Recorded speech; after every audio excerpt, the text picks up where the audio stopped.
нас на сегодняшний момент с начала пандемии в республике зарегистрировано 2968 случаев коронавирусной инфекции, из них за последние сутки 70. Из этих 70 60 приходится на город Якутск, по 3 случая в Алданском и Намском районе и в нескольких районах единичные случаи.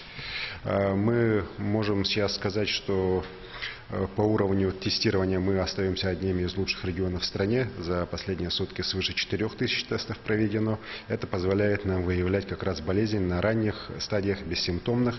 В этой связи я хочу сказать, что, к сожалению, за последние дни мы видим очень тревожную тенденцию увеличения количества больных детей.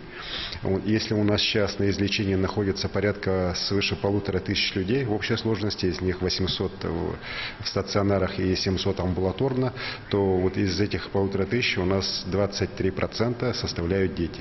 Среди тех, кто проходит амбулаторно, у нас 36% составляют сейчас дети.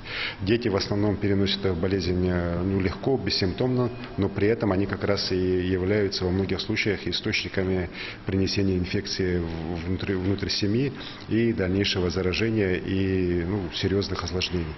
Сейчас тем более достаточно много детей выезжает из Якутска в районы на летние каникулы, и мы предполагаем и видим уже в некоторых районах как раз привнесение болезни в район через детей. Я сегодня дал поручение Минздраву совместно с главами муниципальных районов отработать вопросы двухнедельного наблюдения за детьми на местах, особенно за теми, кто приезжает из города в районы.